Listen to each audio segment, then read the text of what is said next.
Alright guys, you already knew that this video is coming. So we have not talked about Ringgit for quite a long time, if I'm not mistaken. Yeah. We're back. And of course, the big news at the start of the year was the Ringgit hit 4.8. Of course, there was a lot of complaints. But too busy to find stock ideas? Check out Fire Pro to shortcut your research time and effort by 90%. 10% off link in the comments and description. 4.2. I think the lowest it went was 4.75 or 78 or something like that. 4.717, as you remember, in just a few days ago from this recording. And I think the sign of this really... Oh, you mean 4.17? 4.177, something like that. Okay, yeah, okay. sorry. Yeah. But, just to pair like subjective news to this, objective fact is we spent 1 billion ringgit in Thailand. This is during the Malaysia Day weekend. 1 billion ringgit. Pretty good. And it's a sign that there's a bit of spending power. Yeah. From Malaysia. Yeah, exactly. But we also want to discuss whether does it even matter. Like right now, there's like a 15% strengthening, right? Compared to USD. But I think with Singapore, it's only about 8%, if I'm not mistaken. Yeah, and we want to know whether is this a temporary or, would it depreciate after that? Okay, so context, we need to thank this to Tong Portfolio. So Mr. Tong, thank you for coming up with this book. And that's how we actually managed to come up with this content. And he did talk a lot about the Ringgit, why Ringgit is on a circular decline. So if you want to check out, make sure to buy his book. I think it's around 80 Ringgit in a bookstore. But yeah, over here, we're just going to give you our thoughts and our summarized view on the circular decline of Ringgit. So for those of you who don't know, circular decline just means it's long-term. Long-term decline. Yeah. So you can see this chart. What happened over here? How come our ringgit from 2 ringgit and 50 cents now become like a 4 ringgit and 70 cents at a peak against USD? So there's actually a few factors. Before they actually depreciate, this was before Asian financial crisis, or AFC's Asian financial crisis.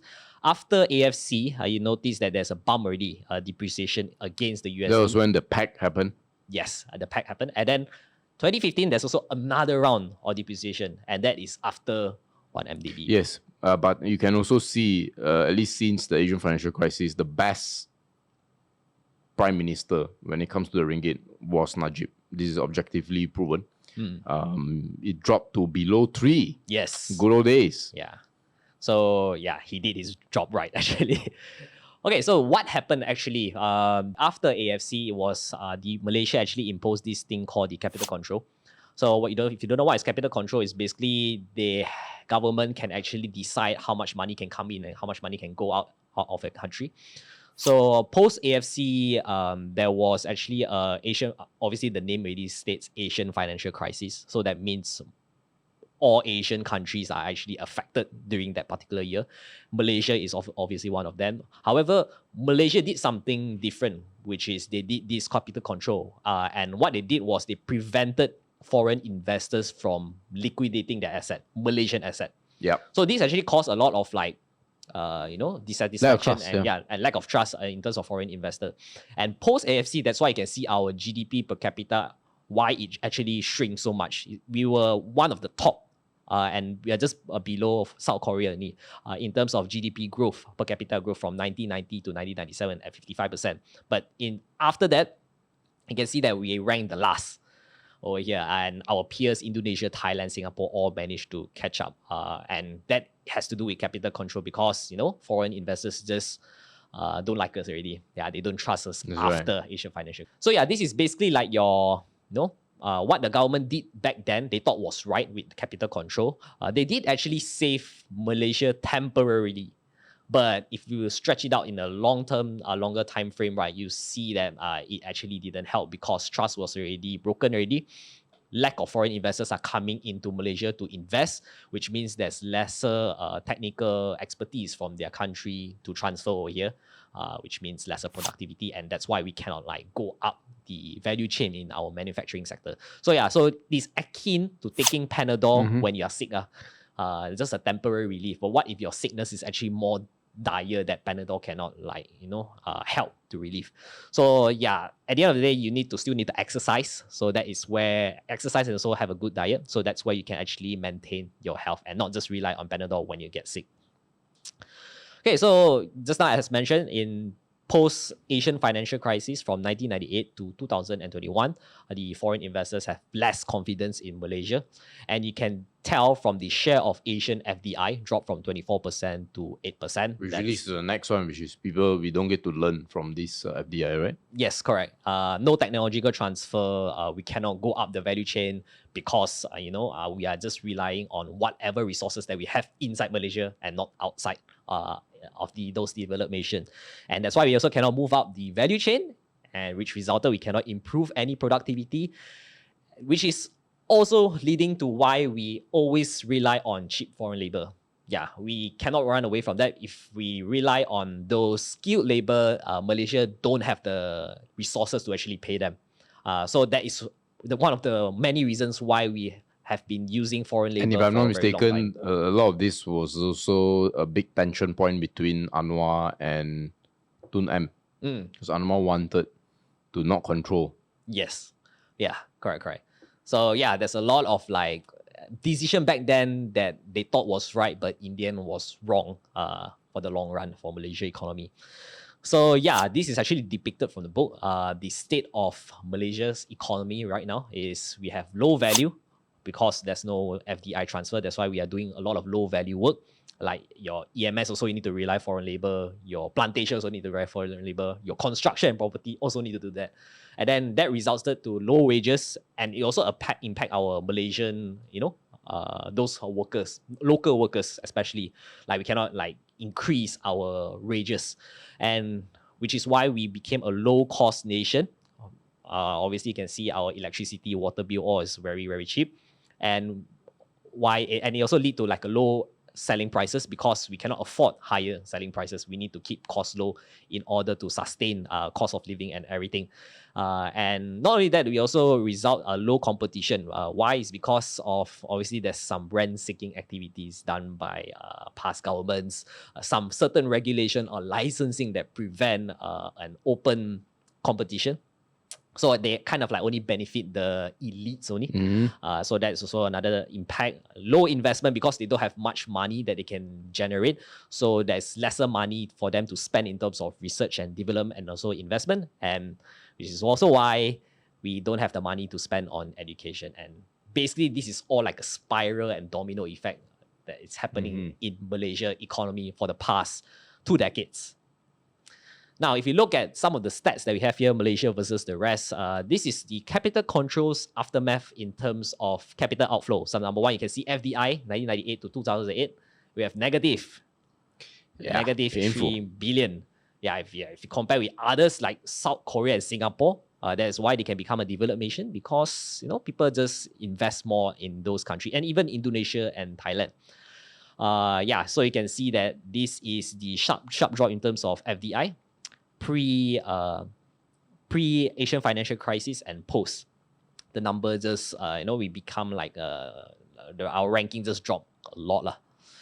And if you look at our GDP per capita, we also grew the slowest. You can see that initially we are the rising Asian tiger, right? That's what we call it. Yeah. We thought that we were going to become a developed nation because of all the resources we have, but after that we became very, very lacking behind. Can see that our GNI per capita is also very low as compared to like Singapore and China after the Asian financial crisis.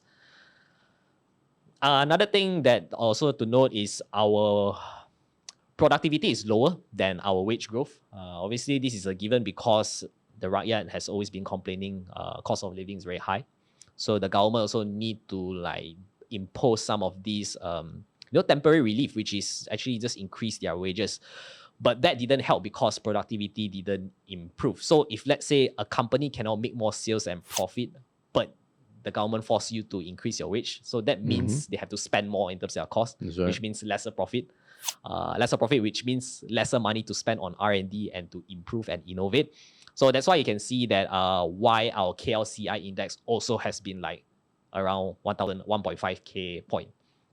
for the longest time because we just don't have the money to improve their production. So yeah, this is and if you compare with other players like Vietnam and Philippines, their productivity is actually very good. But not the wage growth, which is quite funny. Not the wage. This is very growth. interesting. But also but I think in the future, definitely Vietnam would like surpass Malaysia in terms of gross GDP per capita because they are just getting a lot of these technological know-how. You can see that their tech space is actually quite marvelous. Like Skychip, they are trying to like, employ people from Vietnam to do their tech services. So yeah, that actually tells us the threat that we are facing right now for Malaysian. Yeah, so all of this actually resulted a poor education. You can see that the money that we spend on education is around like I think this one is like, this is the average. $2 billion US. Yeah, $2 billion US. But then our... $2,000 US. Yeah, this is the average maybe it's the per number of like people. But you can see that our share of top performers actually dropped a lot as compared to... And we are almost similar to Thailand who spent about 1.2K only. Yeah. So we have fallen behind quite a lot lah. Too busy to find stock ideas? Check out Fire Pro to shortcut your research time and effort by 90%. 10% off link in the comments and description. Okay, but thankfully, after the Madani government came, and there's a lot of turnaround plan over here that they actually did right. So number one is actually they limited the... So the person that there was for no capital controls is now in power. So I wonder if he still has that in mind to reduce the reliance on capital control. And it does. I think when you look at the FDI, I think without a doubt, we can see a big increase. Yes, FDI increase. Foreign labor participation, they also want to cap them so that there's lesser low value work that's needed to do. Subsidy rationalization. So this one is a big thing because no government dared to actually reduce. Actually, there is one time, was it Najib? I think it was Najib, right? A little bit, yes. Yeah. And also he did like GST, which is also another kind of like a very bold move. But the solution to the GST is the invoice. So they want to basically tax corporations more. Yeah. And the last one NSS, is NSS. This one obviously because we want to bump up our Malaysian semiconductor value chain. So yeah, everything is doing right. So what can Malaysia do for externally? This is the suggestion from Tong's portfolio book. It is that number one, we need to open up our economy to competition. So what that means is that you don't want to just protect your local domestic businesses. You want to open it up so that they can find ways to actually compete with foreign companies, whether is it through innovation, low cost or whatsoever. But basically, you just want to make it like a fair competition to everyone. Number two is no rent-seeking activities. So, and this is actually tied up to the third one, and protectionist policies. So these two is a little bit harder because sometimes politics do get involved. You need to please certain parties. So that's why you are doing that. But in order for Malaysia to get out of this never-ending or 2 decades of no growth, later to no growth, these kind of like extreme measures needs to be imposed so that at least there is some improvement to start now.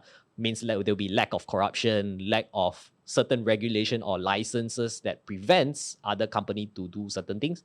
Like your, what is it called? Approved permit. That's also one of the main things also. And also you don't want to just protect the elites, you just, if let's say they are just not doing well, why you want to build them up, right? Sometimes you just need to let them, just die, and then hopefully other companies can take over their job and improve it and make it better. At the end is, it will benefit the rakyat that the best is doing it, right? Yes, exactly. So that's externally what the Malaysian government can do. Internally, this is what we think that they can do, and I think they also are doing what we suggested over here, which is obviously they want cheap internet because the internet is the place where they can improve their education. Not if let's say they don't have the money to spend on degrees or schools. So yeah, right now you can just do it, access it online. Maybe even subsidize their laptop and smartphones so that they can get it. So these are specifically for people who cannot afford it, like your B40 lah. Number 3, which is quite underrated, and is proper accommodation, because you can see that some accommodations like your low-cost flat are all very, from outside point of view, it looks very unhygienic. Yeah. Not attractive. Not attractive. Yeah, exactly. And what more if, let's say, you want to hire skilled talent from overseas, and let's say they are forced to stay in this kind of environment, right? Yeah. Definitely you want to like take care of this hygienic, proper accommodation kind of thing, where they can have access to clean water, food and accommodation and transportation, all the stuff. And last but not least is education. So education, I think our education system lags behind because we are focusing a lot more on theory. Right. Yeah, lesser on things that are practical and why is it Relevant to you in your real life. So there's this quote by Charlie Munger. They say that if you want to persuade someone, if you want to cheat someone, you need to appeal to interest, not to reason. Correct. Yeah. So an example is basically the Sun Wukong game, Black Myth Yes. Wukong. So what makes international people like the Western people to learn more about Sun Wukong is actually just playing through the game, because they have the interest to play the game. And then in that game, there's also a lot of like storylines that they can learn about the Chinese history, learn about Sun Wukong, about their story of Sun Wukong and journey to the West. So yeah, you want to change a little bit on the education system is, so that is how you can improve everyone in Malaysia. Okay, so this is what we think. If let's say you are the B40 and you are struggling to improve or get a higher pay, right? So this is what we think that you can do if you are in any of this industry. We didn't list out every single one, but this is what we can. But these are the highly paid areas. I mean, except maybe medical we didn't put, but that's about it. I mean, if you're in any of these fields, you're gonna be more productive, right? Yes, correct. So in order for you to like get money in terms of if you are healthcare or finance, obviously certificate matters. So you need to like get all those exams, your master degree, all the stuff. Engineers, this one is more on certificate, more on your critical thinking. You want to solve more problems. If let's say the bigger the problems you solve, obviously you can make more money. Creative works, this one, you cannot just like say that you come out from a mass communication. That's just not enough. You need to show what is your work, your portfolio that you did for free during your free time. So for myself is that before I joined FIRA, I was doing already research on companies, just like a side hobby. Probably that's why I can get easier, right?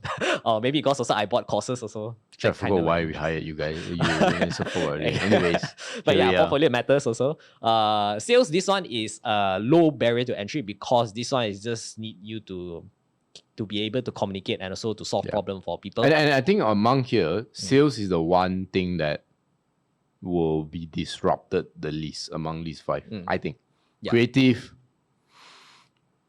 whether it's art, whether it's things you do with mass comm, writing, can be ChatGPT can do it.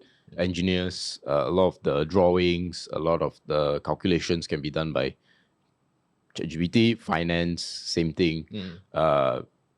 Okay, healthcare, maybe not, especially with surgery. Teachers, a lot of the teaching can be done through AI. But sales and maybe healthcare is the two areas that really can't be solved. AI can't outcompete as of now, right? In the future, who knows? Everything can be disrupted. Yeah, so if you want to get higher pay, these are the few skills and stuff that you need to get. And also, we need more companies like this, Vitrox, SMRT, Skychip, and Frontend. Do you think these are four of the more high-quality companies in the tech space? Because they are the 4 companies that spend on R&D, and also they have to develop a very skilled talent to work it's not in just a particular environment. Business and profit. Yeah, correct. So this one is really they grill their talent to become like a very. I mean, you see Vitrox's their building. It's like Google. Yeah, it looks like it's from the US, right? Yeah. So we definitely need more companies like this so that to build out more skilled labor or skilled talent. But hopefully there will be more, especially from the Bumi Putra owned companies. Correct. Just not only non-Bumi Putra. Okay, so the reality, what we want to say is that we are still far from being developed, even though it sounds like we are getting richer because of the appreciation of our ringgit. But we are still quite far from it. And reason why we are far from it is because our nation is still very commodity dependent. So those developed nations are more service based already. They are focusing more on high value stuff, which means that we also need to improve our domestic consumption. And to improve domestic consumption can only be done if, let's say, our GDP per capita is increasing, or which means our salary or our income is just increasing over time. And in order to do that is we need to have better education and we need to have better jobs. And just this so that we can become a developed nation. So that's the reality. And the takeaway for today's video, it is that definitely capital control is bad. If Malaysia decided to do this capital control, if in a event where there's like a crisis again, I think it will definitely prolong the bad situation for a very long time, even more. So that's why we urge the government to not do capital control as much as they want to do it. That should be your last resort. Actually, it shouldn't even be your last resort. You shouldn't even do that. The second thing is that it's going to take decades. This is according to Tong. It's going to take decades to see transformation and decades of not doing the wrong thing. So you have to always do the right thing, make sure that everything is in place, you're spending on the right place, you are improving education, you are also not doing a lot of rent-seeking activities or all those kind of stuff. And after that, probably we can see some sort of transformation, and who knows, maybe Malaysia will become a developed nation in the future. And the third point, stable politics. I think this one you did mention before, or you shared with us, is the next generation will be quite interesting because the next political figure, Rafizi and KJ. So the Rafizi KJ generation, I call it, would be, I think, most qualified. You know, when I say Rafizi KJ, I don't mean just Rafizi and KJ. I mean so that cohort, right? Cohort. It's just they are the representative of that cohort. If they come into power, you can see that they focus a lot less on racial politics and they focus on the smart things, right? They are all under, if I'm not mistaken, under 55. So what it means is there's no baggage from the past. There's no relying on communal politics, we call it, and a bigger focus on the general welfare, moving away from, call it race-based policies to more needs-based or more class-based policies. Although both are quite correlated and interconnected, but there is still an important difference. And in many ways, you can even put Anwar in this generation because, he doesn't want capital controls. He wants reform, not just fiscal, but also political. And you can see, right, the direction that we are moving in is the right direction. So, although you may have been baited into this video to think that we think that this strengthening is just a blip and it's going to get worse, it might. But the fact of the matter is the current administration is quite a break away from what we are used to traditionally. We will see a world where the new generation of especially Malay leaders in Malaysia do not have the same emotional baggage with their Singaporean counterparts. The 1960s riots are mainly just theoretical, right? They did not have direct experience on it, or if they did, it was too young for them to know. Which means it's almost like a fresh start, right, with our neighbors down south. And as much as we like to make fun of them, they are a very important part of our economy, just as we are important to them. So working together there is very crucial. And then another big development would be the increased autonomy in Sabah and Sarawak. We see a development there, and you can say they are a little bit like sleeping dragons in terms of an economy, or at least that's what I hope. And now with the renegotiation of the oil royalties with Petronas and Petros, plus a whole bunch of other stuff. You saw they bought a big stake in Affin Hwang. Yeah. In fact, the biggest, if I'm not mistaken, or at least, they will have more influence. Because in the past, they've said that the banking system in Sabah and Sarawak was mainly too busy to find stock ideas. Check out Fire Pro to shortcut your research time and effort by 90%. 10% off link in the comments and description. Peninsular banks. Yeah. But what we see is now, instead of building their own bank, which I think is quite smart, they just buy a Peninsular bank and operate it in Sabah Sarawak and then call it, hey, this is East Malaysian owned. Smart, right? So we see these changes coming, which is very exciting. We see an attitude where we are more open to the world. Not quite, no more capital controls, but certainly, rational behavior. Yeah. Not at the speed that I personally like. I think we can do a lot of things faster, especially with subsidy rationalization, because subsidy rationalization is not like education. Education, you put in a plan, you need to spend the money, right money in the areas, you need time for people to develop. Subsidy rationalization is low-hanging just stroke of a pen, just write, sign, take it away. Not at the speed that I like, but I can't have too many complaints so far.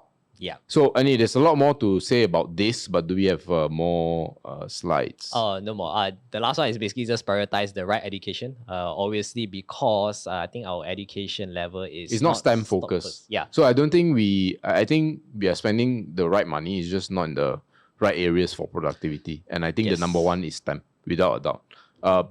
Business and finance and law is important, right? Because you need them.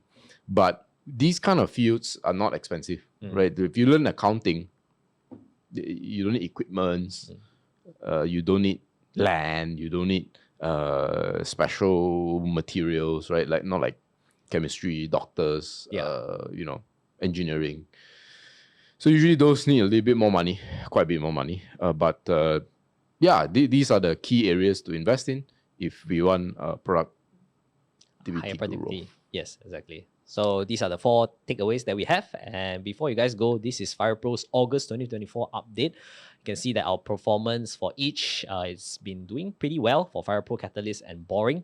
So FirePro is more on us sharing our best ideas in this portfolio, and we will share with you how we analyze these companies, how do we actually access the the management, how do we see risk and the potential catalyst for these few companies. And you can see that some of the counters over here is up more than 200% for one, if I can eyeball it correctly. But so there's a lot of interesting write-ups over there. Not only just the 18 that they show here, there's actually 65 or right now 68 soon once our 3 reports is released for this particular month. And if you look at Catalyst portfolio, this is more for short-term Catalyst. If you like the thrill of short-term investing, right? Which we don't recommend.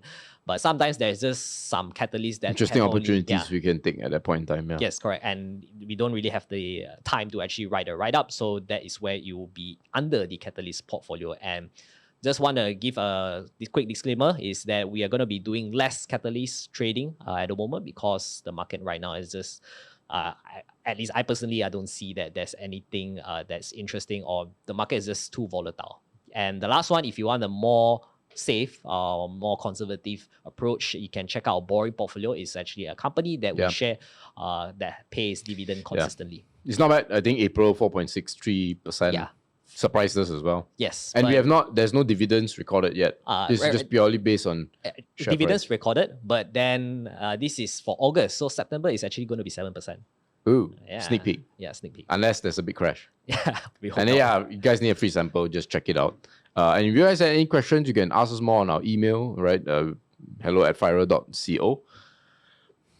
DM us on Instagram. We'll give you more details. I'm sure you have questions. And whether you hop on the program or not, always thankful for your support. And we'll see you in the next video. Bye-bye.